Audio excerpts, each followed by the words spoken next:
જય મહારાજ, જય શ્રી કૃષ્ણ। તો સ્વાગત છે તમારું મારી યુટ્યુબ ચેનલ રિયા કિચન નડિયાદમાં। તો આજે હું તમારા સાથે એકદમ નવા સ્વાદ અને સિક્રેટ મસાલા સાથે વઘારેલા મમરાના ચેવડાની રેસિપી શેર કરીશ। આ નાસ્તો ખાવામાં ખૂબ જ એકદમ ટેસ્ટી લાગે છે। બાળકોને લંચ બોક્સમાં કે સવારે નાસ્તામાં પણ આપશો તો બાળકોની સાથે સાથે મોટાને પણ આ નાસ્તો ખૂબ જ ભાવશે।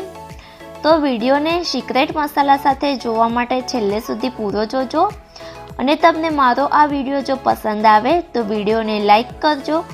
ચેનલને સબસ્ક્રાઈબ ન કરી હોય તો હમણાં જ સબસ્ક્રાઈબ કરજો અને બાજુમાં આપેલ બેલ બટનને ડબલ ક્લિક કરજો જેથી આવી અવનવી રેસિપીની નોટિફિકેશન સૌથી પહેલાં તમને મળે। તો ચાલો આજની આ રેસિપી શરૂ કરીએ। તો અહીંયા ઇન્ગ્રીડિયન્ટ્સમાં 200 ગ્રામ મમરા લીધા છે, તેને આપણે ચોખ્ખા સાફ કરીને લેવાના। ત્યારબાદ 50 ગ્રામ મકાઈના પૌવા લીધા છે, 1/4 કપ સિંગદાણા, 2 ટેબલસ્પૂન લીમડાના પાન, 7 થી 8 નંગ સૂકા લાલ મરચાં, 1 ટીસ્પૂન હળદર, 2 ટેબલસ્પૂન કાશ્મીરી લાલ મરચું, 1 ટીસ્પૂન સૂકી વરિયાળી। તો અહીંયા આપણે આટલા જ ઇન્ગ્રીડિયન્ટ્સ લીધા છે। તો હવે આપણે પહેલાં નોનસ્ટિક પેનમાં તેલ ગરમ કરીને રાખેલું હતું તો તેમાં આપણે મકાઈ પૌવાને ફ્રાય કરી લઈશું।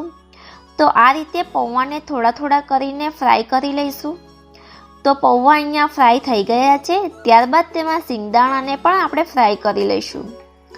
તો આ રીતે જારામાં મૂકીને તેને ફ્રાય કરી દઈશું। તો આ રીતે આપણે સિંગદાણાને ફ્રાય કરીશું તો તેને બહાર કાઢવામાં એકદમ ઇઝી રહે છે। તો હવે આપણા મકાઈ પૌવા અને સિંગદાણા ફ્રાય થઈ ગયા છે। તો હવે આપણે બીજા એક પેનમાં 3 થી 4 ટેબલસ્પૂન જેટલું તેલ ઉમેરીશું। તો તેલ સારું એવું ગરમ થાય એટલે તેમાં 1 ટીસ્પૂન રાઈ ઉમેરીશું।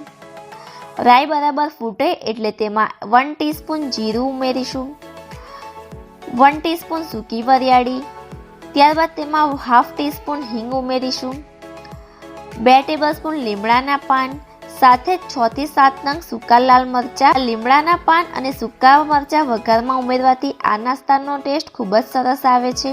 ત્યારબાદ બધું મિક્સ કરી લઈશું। ત્યારબાદ તેમાં 1 ટીસ્પૂન હળદર, સાથે જ તેમાં 2 ટેબલસ્પૂન કાશ્મીરી લાલ મરચું પાવડર ઉમેરી દઈશું। અહીંયા તમે જો વધારે તીખું ખાતા હોય તો 1 ચમચી કાશ્મીરી લાલ મરચું પાવડર અને 1 ચમચી તીખું લાલ મરચું પાવડર પણ એડ કરી શકો છો। તો હવે બધા જ મસાલાને આપણે સારી રીતે તેલમાં મિક્સ કરી લઈશું।